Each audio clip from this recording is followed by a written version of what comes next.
Some souls do not break with a cry. They break in silence. No one hears it. No one sees it. The world keeps turning, but inside them, something has snapped. Not with an explosion, but with the heavy breath of midnight. That is the moment an empath begins to disappear. Not out of fear, but out of exhaustion. Not out of hatred, but because the soul needs to rest. From the outside, no one notices. They still smile, still care, still move gently as if nothing has changed. But the light in their eyes is different, no longer shining for others, but pulling inward, retreating into the depths to find itself again. Every awakening begins with a collapse. Carl Jung once said, "One does not become enlightened by imagining figures of light, but by making the darkness conscious." And for the empath, that journey doesn't happen under stage lights, but in a silent room where the heart learns to stop bleeding for the world. When you have loved too deeply, stayed too long, forgiven too much, and gone silent for so long that even you can no longer hear yourself, that is not weakness. It is the soul signaling rebirth, because sometimes to become untouchable, you must disappear. Disappear from shallow conversations, from relationships that only take, from the roles you once played to be loved. Disappear, not to escape, but to rebuild in the darkness where the seed of a new life is beginning to grow. Before we continue, please show your support by subscribing to this channel and sharing it with your loved ones. For more self-awakening content, let's continue. This is not a story for curious ears, but for tired hearts. For those who have fallen in silence, who vanished without anyone noticing, and one day returned, not as victims, but as beings who can no longer be touched. For the silence the world sees as weakness is in truth the sacred language of a soul coming home. And in that language, the empath learns one thing, that to be truly seen, they must first dare to disappear. The gentle withdrawal, the disappearance of an empath never happens in a single day. It unfolds slowly, very slowly, like light retreating behind a curtain, like a candle that knows it is about to burn out, but still tries to shine a little longer so no one notices. From the outside, they still smile, still work, still talk as usual. But there is one small detail that only those who have known pain can recognize. Their eyes no longer settle anywhere for too long. When someone speaks to them, they still nod, but their mind has wandered somewhere else, to a place no one can touch. They start replying to messages more slowly. Their voice softens, and their presence fades like early morning mist. Not because they want to hurt anyone, but because they are pulling their energy back to survive. Empaths often don't know how to rest until their soul forces them to stop. They have carried too many emotions that weren't theirs. Other people's sadness, other people's responsibilities, apologies that were never spoken. Gradually, they realize exhaustion is not only physical fatigue, but a spiritual emptiness. The moment you realize you are still alive, yet no longer feel like you truly exist, when that happens, they are not angry. They are simply quiet. No arguments, no dramatic "I'm leaving," no slamming doors. They quietly gather back every piece of their energy they once gave away too easily. Their withdrawal is like the tide pulling back. No one knows when it started. They only notice the shoreline is suddenly empty. People around them call it distance, change, or coldness. But they don't understand that this distance is a survival mechanism, a soft armor that allows the soul to breathe. Jung once said, "A person only begins to live when they touch the dark."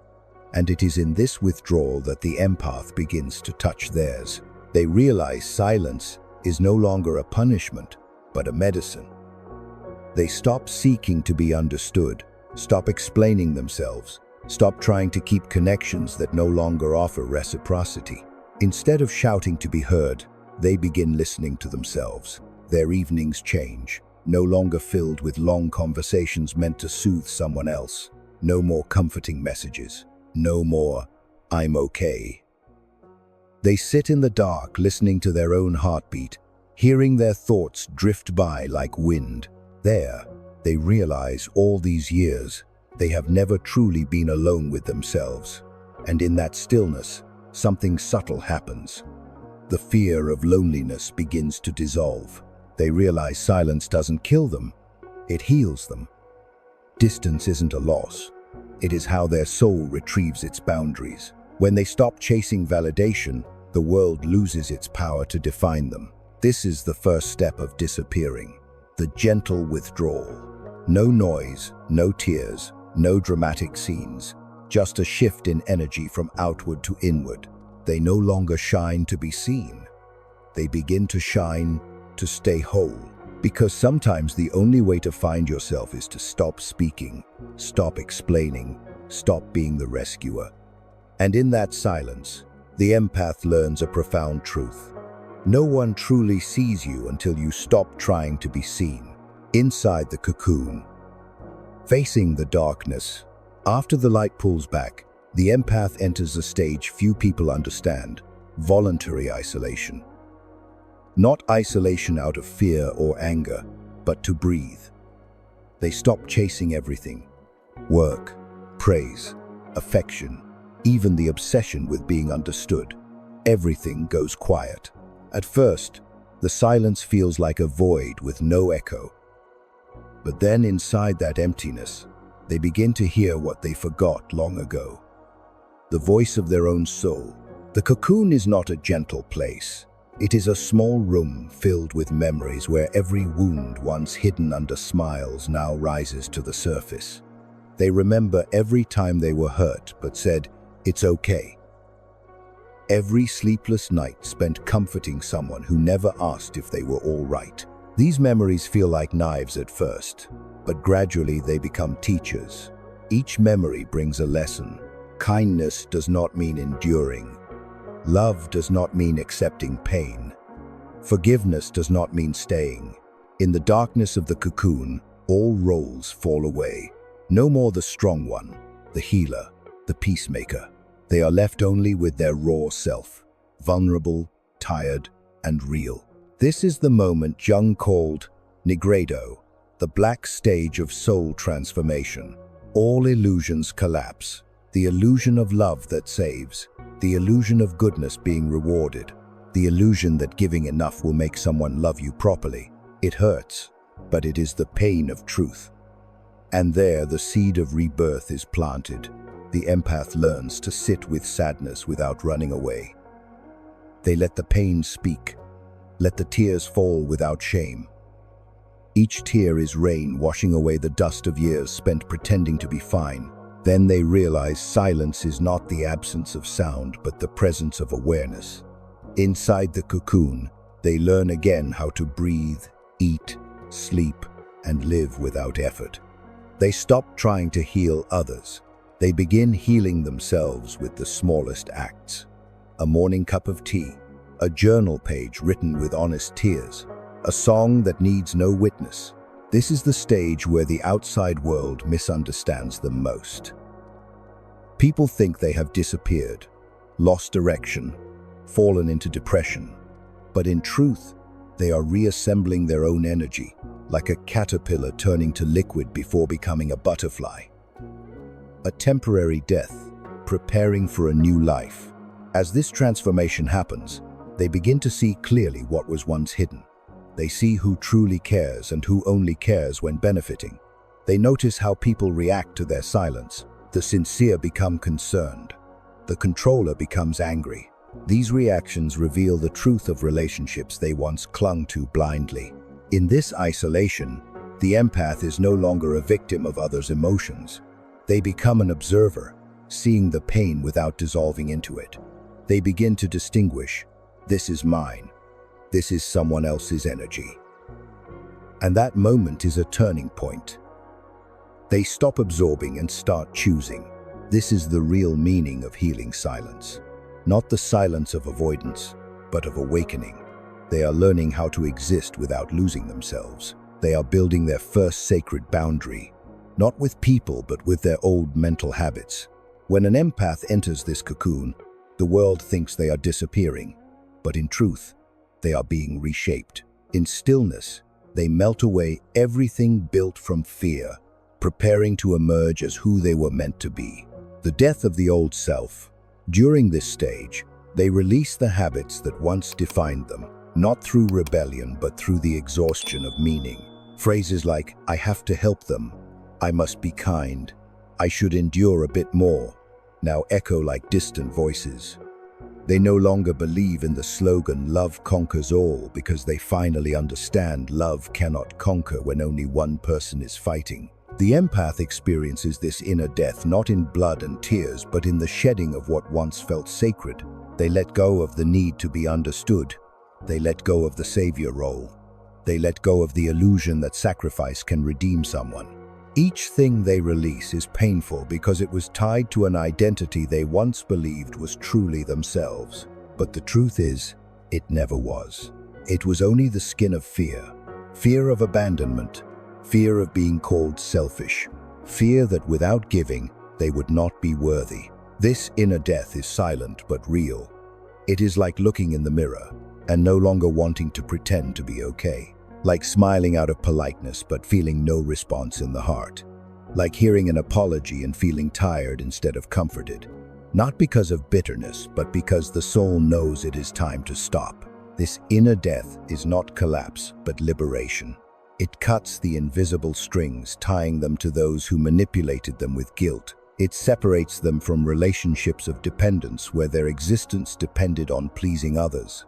And in that separation, a vast emptiness opens.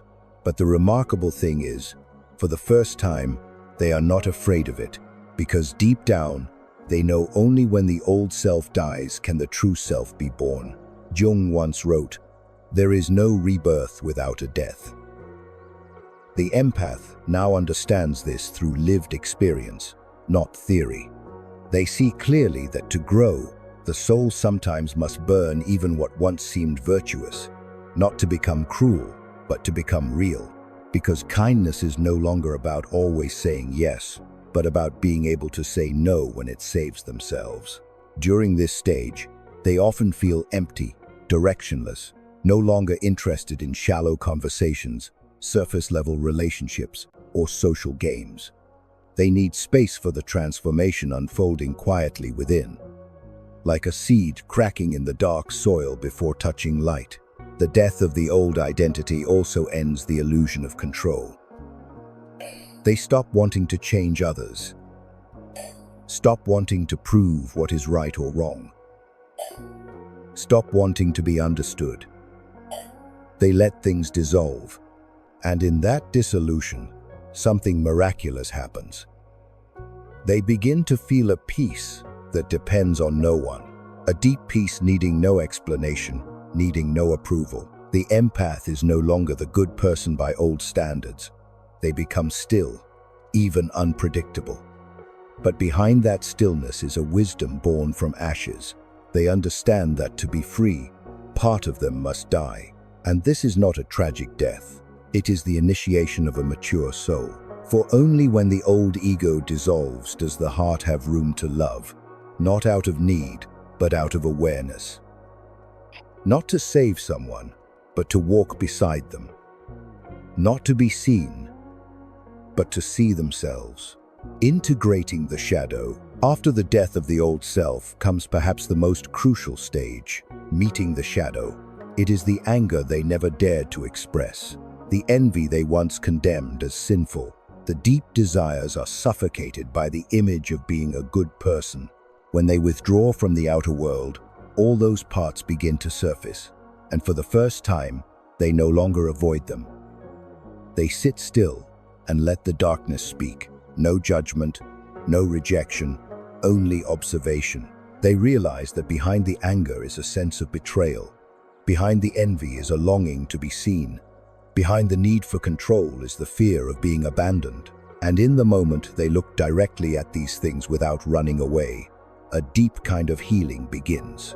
Jung called this moment shadow integration, the union with the shadow. Because no one can become whole by living only in the light. Empaths once believed that as long as they loved, forgave, and understood, it would be enough. But they forgot. A soul cannot truly love until it has learned to love the dark within itself. This is when they face the very things that once hurt them the most. They realized they were angry at the narcissist for manipulating. But deep down, they, too, had manipulated with kindness, with endurance, with making others feel guilty for leaving. They were afraid of being controlled, yet they themselves tried to fix others to keep them from going. When they see this, they no longer condemn themselves. They simply say, "Now I understand." The truth is, the shadow does not need to be destroyed. It needs to be acknowledged. When they dare step into their own inner darkness, they begin to understand the real mechanism of their wounds. They see why they once chose unhealthy relationships, not because they were weak, but because the subconscious was trying to complete an unfinished lesson. They realize the people who hurt them were not enemies, but mirrors reflecting the parts they had forgotten. This is a deeply conflicting stage. There are nights when they cry, not because of anyone else, but because they finally see all of themselves. They see the parts that once made them ashamed, the dark sides that once terrified them. But the miracle is when they stop denying it, the darkness stops being frightening. It becomes a doorway to real strength, because in that darkness they reclaim the right to be angry, to say no, to set boundaries, to choose themselves. They realize that kindness has no value without truth. Gentleness is no longer a virtue if it colludes with pain. The anger once suppressed now becomes protective energy. The fear of abandonment turns into the drive to stand on their own. The sensitivity once seen as a burden becomes a radar for what is real. They no longer want to escape the darkness, but to live in harmony with it. They understand that light is not what destroys darkness, but what gives it shape. This awareness turns the empath into a truly mature human being, no longer idealizing niceness, no longer seeing themselves as a victim, no longer treating the dark as an enemy. At this point, they no longer fear the narcissist, no longer fear being misunderstood, no longer fear being disliked, because they know that nothing in another person can hurt them more deeply than the part within themselves they have not yet accepted. And once they embrace that part, they become impossible to manipulate. They no longer react to attacks, no longer need to prove they are right. They look at everything with the eyes of someone who has walked through both heaven and hell and survived. In those eyes is the quiet of one who understands. No light is pure if it has never walked through the night. When darkness is accepted, it becomes strength. When a wound is seen, it becomes a doorway. And when the empath stops fighting what they feared most, they realize a great truth. They do not need to be healed to be loved.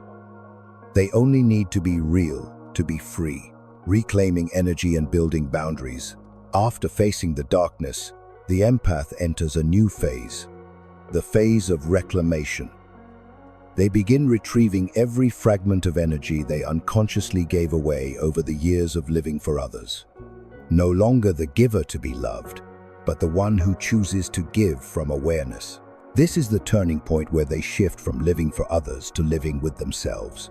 At first, this is not easy, because the old system inside them, the habit of taking responsibility for others' emotions, has not yet dissolved. There are days they still feel guilty for saying no.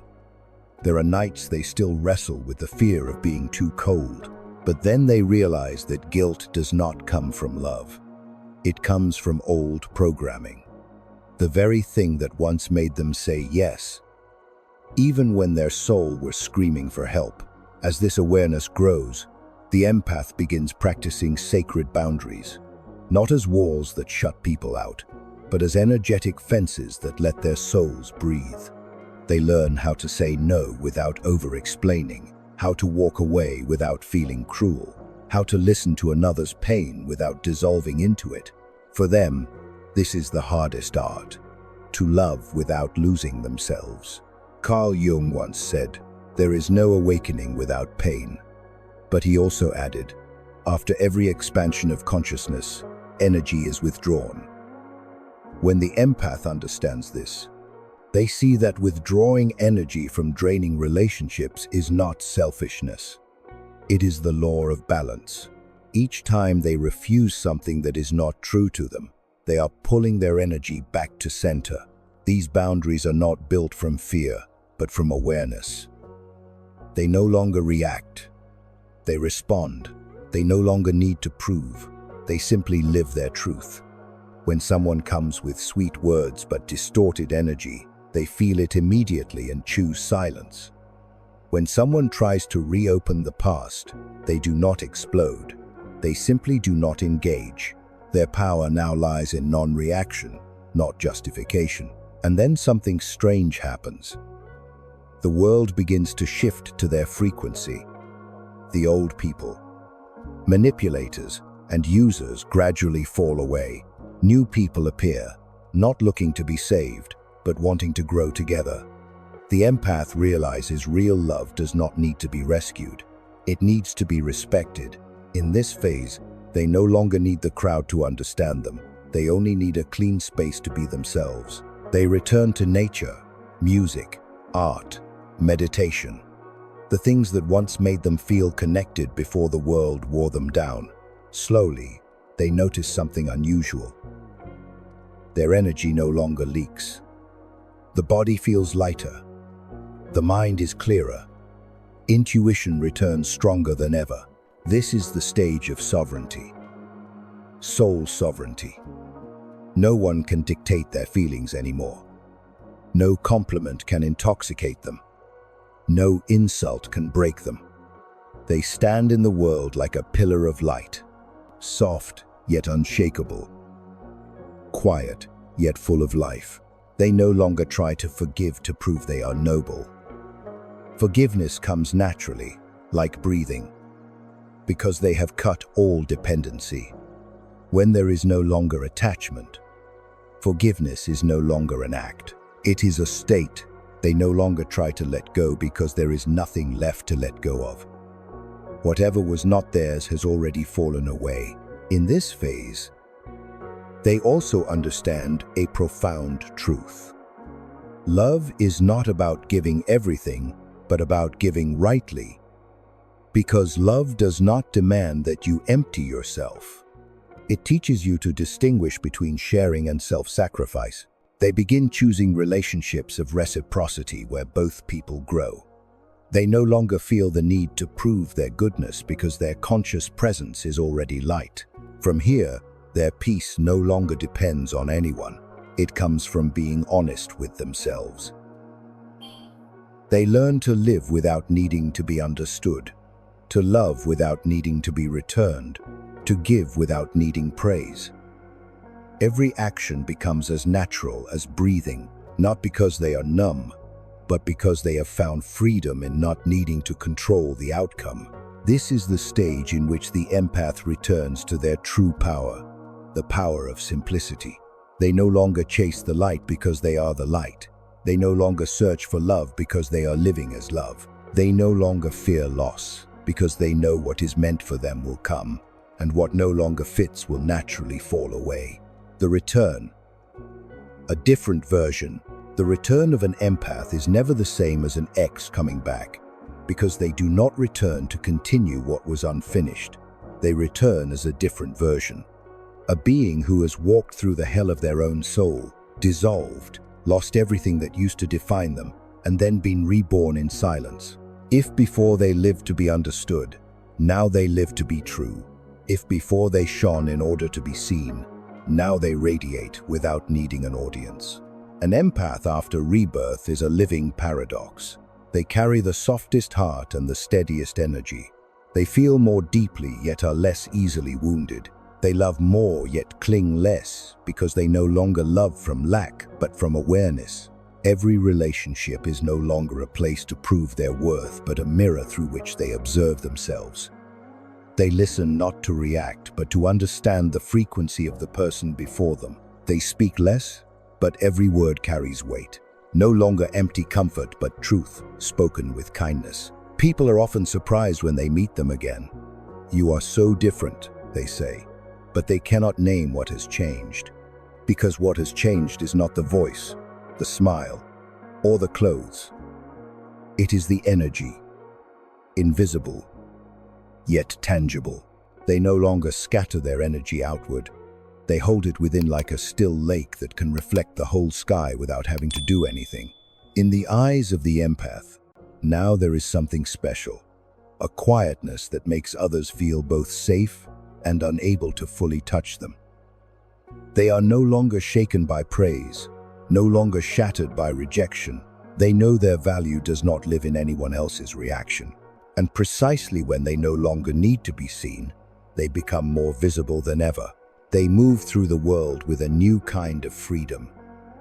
Not the freedom of someone who runs away, but of someone who has returned to themselves. They no longer live in fear of losing connection because they understand that true connection never demands the sacrifice of the soul. They no longer search for someone who understands me because they have become the one who understands themselves, and that is enough.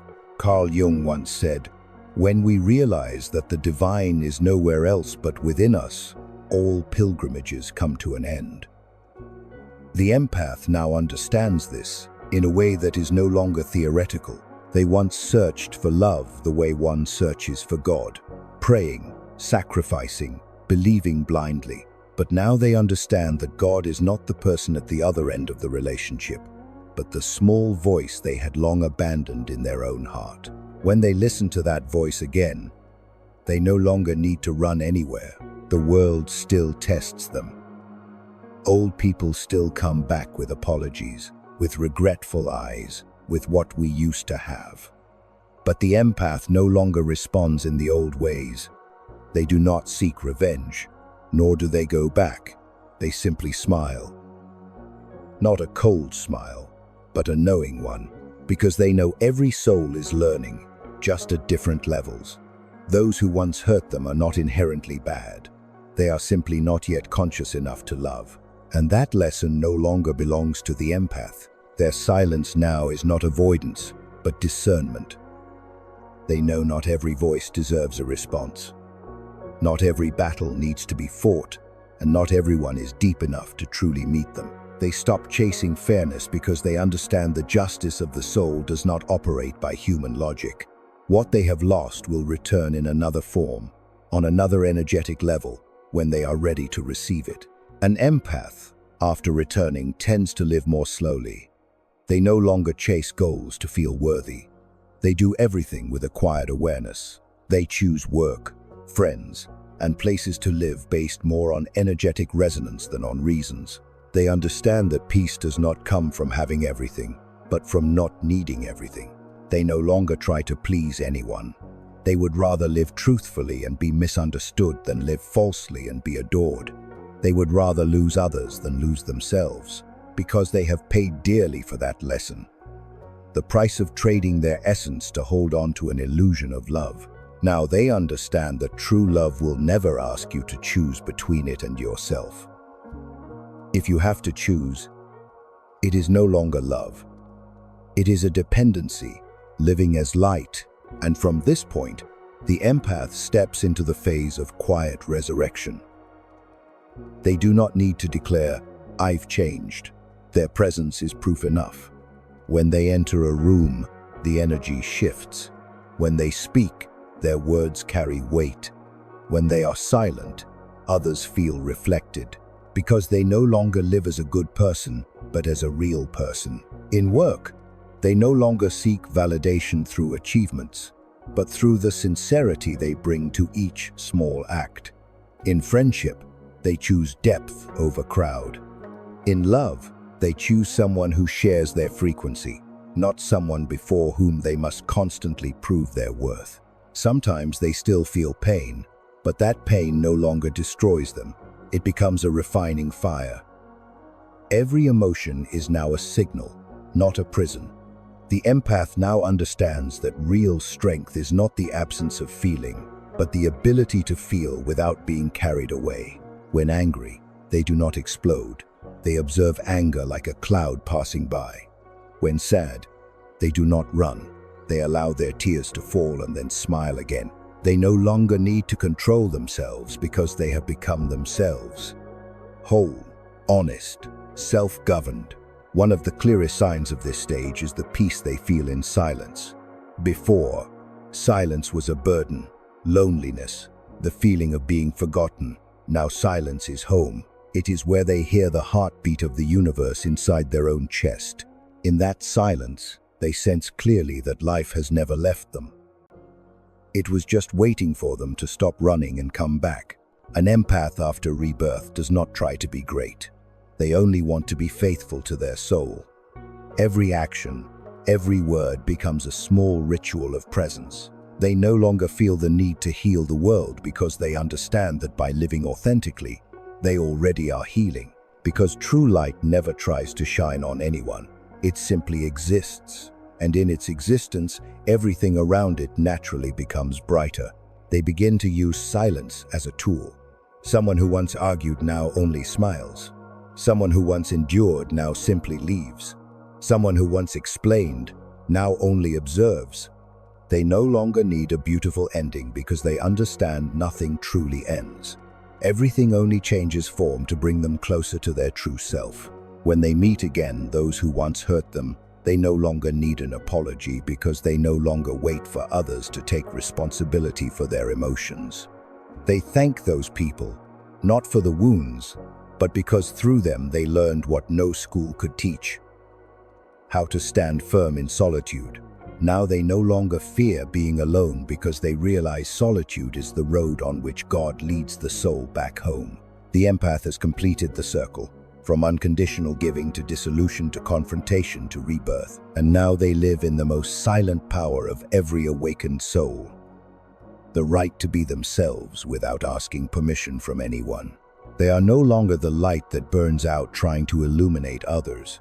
They are the flame that burns steadily, knowing that those who need warmth will find their way to it, and those who don't are simply walking a different path. This is the silent rebirth of an empath. Not loud, not proud, but unmistakably present. A soul that disappeared into darkness and emerged carrying the light within. Untouchable not because they've built walls, but because they've finally come home to themselves. Thank you for staying till this point. Don't forget to subscribe to this channel and share with your loved ones for more self-awakening content and psychological learning.